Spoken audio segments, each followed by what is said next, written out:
Eu cheguei hoje de uma missão que estava cumprindo em nome do Senado Federal e como presidente da Comissão de Mudança Mista de Mudança Climática do Senado, onde fui participar de uma Assembleia da União Interparlamentar. Estou preparando, vou fazer o meu relatório, como faço quando faço viagem oficial, pondo todos os eventos que participei. E, especialmente nesse evento, eu fui com a missão de representar o presidente Eunício, que esteve lá, mas não pôde ficar, tinha que vir para cá por conta da agenda que tínhamos, e me pediu, e me designou para fazer o discurso na Assembleia, em nome do presidente do Congresso Brasileiro, e foi o que fiz, acompanhado, obviamente, de outros colegas, mas a mim coube essa missão honrosa de falar em nome do presidente do Congresso, senador Eunício. Mas também um dos compromissos que me levou a essa Assembleia da União Interparlamentar, que ocorreu na Rússia, foi de dar sequência a um trabalho, porque junto com a Agência Nacional de Água, junto com o colega Luísio Nunes, que agora é ministro de Relações Exteriores, o governador Rodrigo Hollenberg, eu estou trabalhando. O ministro Herman Benjamin trabalha na parte jurídica, na parte do judiciário, procurando organizar um encontro de membros do judiciário do mundo inteiro, ano que vem, no Fórum Mundial de Águas aqui, senador Rigolfo, que Brasília vai sediar. Eu estive nos dois últimos eventos, ocorre a cada 3 anos, e é a primeira vez que ocorre o Fórum Mundial de Água no Hemisfério Sul. E vai ser sediado aqui em Brasília.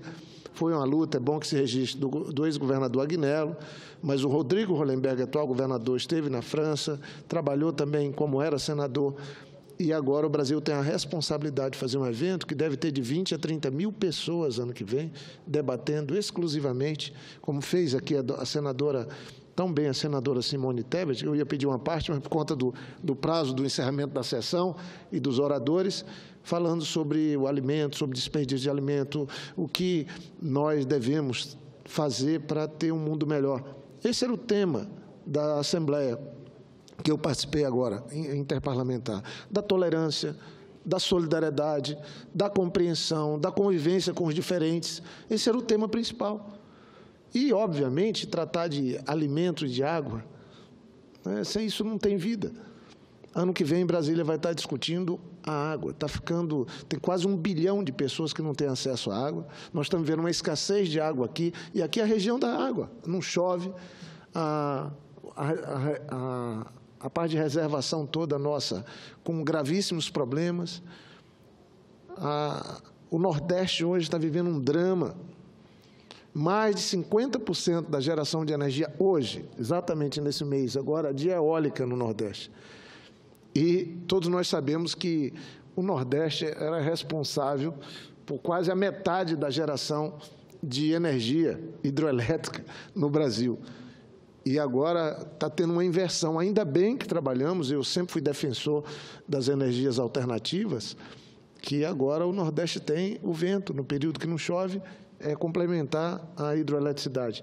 Então, ano que vem, Brasília vai sediar, depois de estar vivendo, e tomara que não se agrave mais a situação do racionamento, da seca, aqui no Centro-Oeste, Brasília tem a responsabilidade de garantir um bom Fórum Mundial da Água. É o 8º.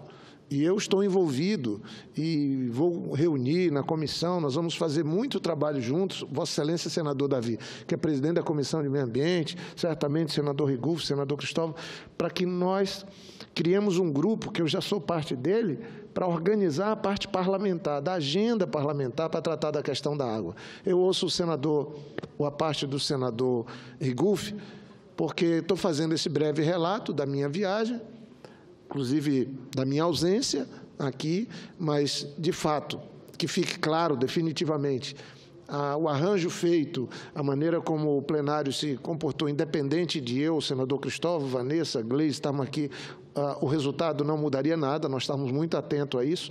O presidente veio e falou: Jorge, você fica, faz a minha fala na Assembleia, e eu cumpri esse papel. Mas eu ouço o senador Rigolfo com muita satisfação. Senador Jorge Viana, muito oportuno o seu pronunciamento. É muito importante esse evento que Brasília vai sediar no ano que vem, o Fórum Mundial das Águas. É um evento muito importante para a cidade. A Brasília tem a vocação para sediar eventos. Isso ajuda a movimentar a economia local, gera empregos aqui, isso é importante. Brasília não pode ser apenas uma cidade administrativa, é preciso criar aqui vocação econômica própria, e uma das vocações do Distrito Federal é a questão do turismo.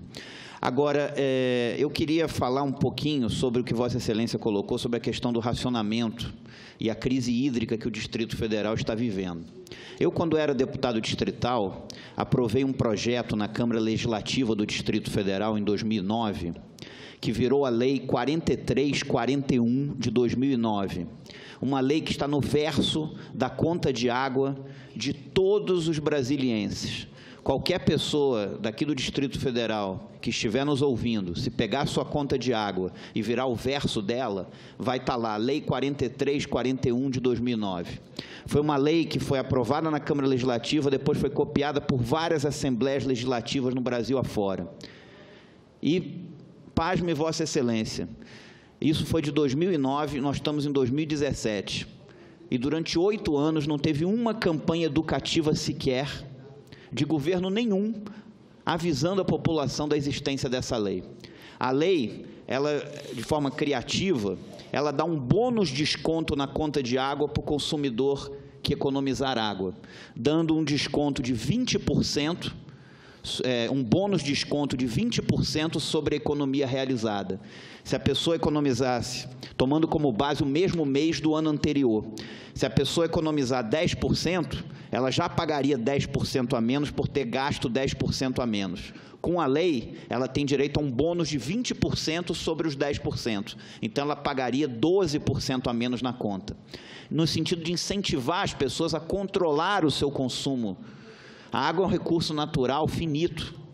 Se o Distrito Federal, se os governos do Distrito Federal tivessem feito campanhas educativas, avisando a população da existência dessa lei, conscientizando a população da importância de se economizar água, talvez nós não estivéssemos vivendo a crise que nós estamos vivendo hoje aqui na capital da República. Ou pelo menos não estaria desse tamanho. Agora, de lá para cá, não houve uma campanha educativa sequer de governo nenhum para incentivar as campanhas do uso racional da água e para avisar a população da existência dessa legislação.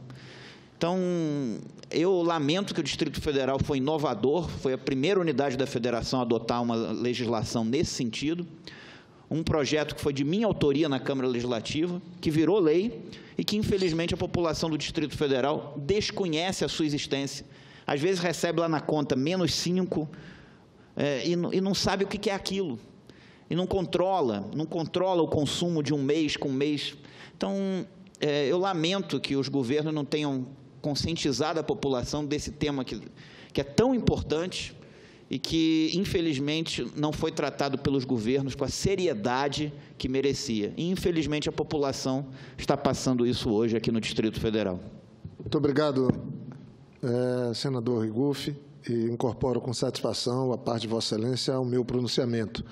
E devo dizer que esse tema veio para ficar. Nós estamos discutindo mudança do clima. O maior acordo feito foi em 2015.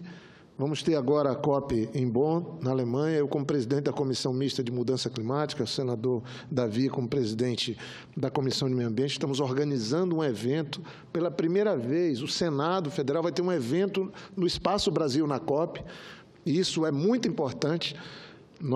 Eu já garanti com o ministro de Relações Exteriores e com o ministro do Meio Ambiente, o espaço, e nós vamos querer discutir a agenda legislativa, isso que Vossa Excelência estava tratando. O Brasil tem 12% da água doce do planeta, mas vai ter que enfrentar essa situação que vem como consequência do clima mais extremo, seja com seca, seja com chuva. Ontem estava vento de 100 km por hora na cidade de Porto Alegre, no Rio Grande do Sul. O Manhattan está gastando 70 bilhões de dólares com medidas de preparação de uma das cidades mais ricas do mundo para enfrentar os extremos climáticos. Então, não tem saída, vai ter que ter muito investimento nas cidades. Eu fico apavorado, preocupado aqui, quando vieram as primeiras chuvas para Brasília. Recentemente tivemos um temporal, como nós chamamos em Rio Branco, terrível, com muitos prejuízos, felizmente, sem tirar a vida de ninguém. E isso vem em função, sim, da ação do homem, da emissão de gases de efeito estufa, e as consequências são de pôr em risco a vida.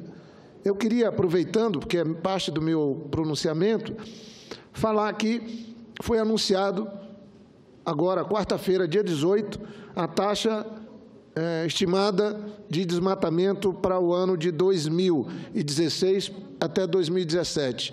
Ela é medida de agosto de 2016 a julho de 2017. E houve uma redução de 16% no desmatamento na Amazônia brasileira. 16%. É importante. 2 anos de crescimento do desmatamento e agora tivemos uma redução. Essa é o resultado do PRODES, que é o projeto de monitoramento do desmatamento da Amazônia Legal por satélite, conduzido pelo INPE, que é o Instituto Nacional de Pesquisas Espaciais. É muito importante esse resultado, mas tem que ser bem entendido.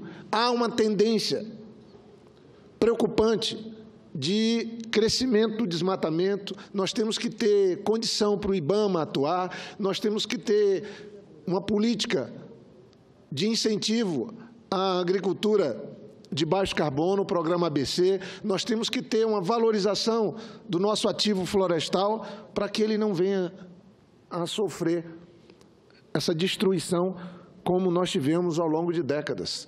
Se nós formos lembrar, o maior desmatamento anual que nós tivemos foi em 1994. Chegou a quase 30 mil quilômetros quadrados de desmatamento. Quase 30 mil quilômetros quadrados. Veja que esse ano o desmatamento na Amazônia foi de 6.624. Imagina o que é ter 30 mil anual. Então, a redução no governo do presidente Lula e da presidente Dilma foi muito importante. Começou com a ministra Marina, depois passou pelo MINC e concluiu-se a redução com a ministra Isabela Teixeira. Eu fui relator do Código Florestal junto com o senador Luiz Henrique. Demos uma contribuição importante. Que não venham os menos avisados, é que é o Código Florestal que está permitindo. Não, o Código é rígido, como era o anterior. E ele trouxe para a legalidade aqueles que queriam cumprir a lei e acertar a sua conta, o seu passivo com o meio ambiente. O Brasil deve ter de 25 a 30 milhões de hectares de floresta recuperada, senador Davi Alcolumbre, com a implementação do Código Florestal. Isso é uma conquista. Eu tenho satisfação de ter participado. Agora, nós não podíamos aceitar o desmatamento crescente. Por quê? Porque tem parlamentares que acham que dá para alterar a lei, dá para aprovar uma anistia, dá para flexibilizar a lei, e por isso que vem com a ação do desmatamento. E eu faço esse registro do ponto de vista nacional, mas queria aqui parabenizar o governador Tião Viana, meu irmão, no Acre, a equipe toda do governo, que conseguiu fazer, nesse ano, onde houve uma diminuição de 16% na Amazônia para o Brasil, no Acre, a redução foi de 34% do desmatamento em relação ao ano anterior.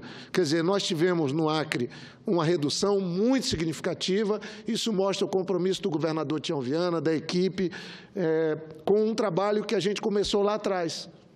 Sem falsa modéstia, eu dei minha contribuição, depois o governador Binho, e o governador Tião Viana segue o trabalho. O ano que vem ele conclui o mandato dele, e eu não tenho dúvidas que, seguindo essa lógica, ele vai ter também redução de desmatamento no ano que vem. Veja só, em 2016, o desmatamento no Acre tinha sido de 372 quilômetros quadrados, 372 quilômetros quadrados.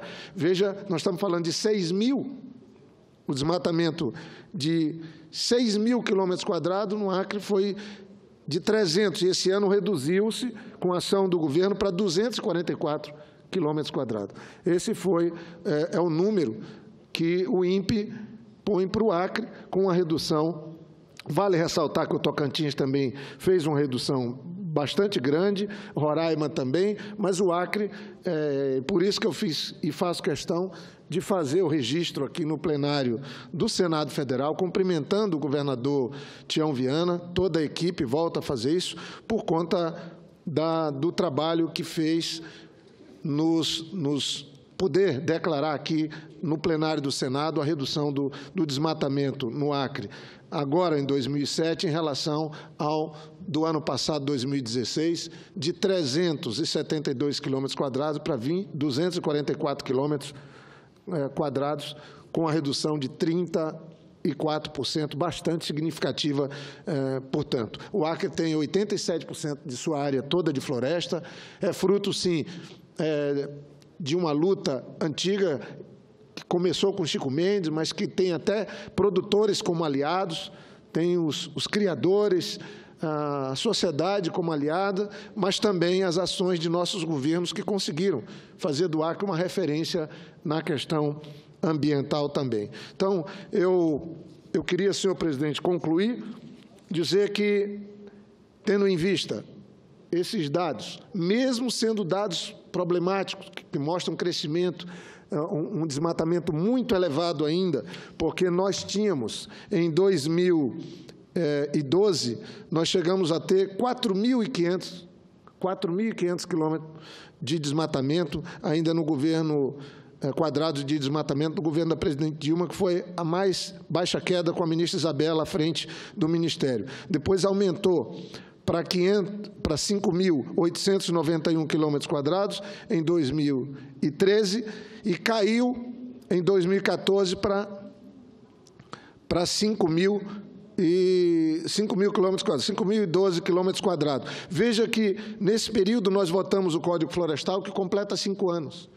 Então, é um maior equívoco querer fazer essa vinculação. E aí, nesses 2 últimos anos de crise política, de caos, que o Brasil se meteu, o desmatamento saiu de 5.012 quilômetros quadrados, foi para 6.200, passou para 7.893, quase 8.000 quilômetros quadrados, e agora tem essa redução, que eu queria dizer ao ministro Zequinha Sarney, que é importante essa redução.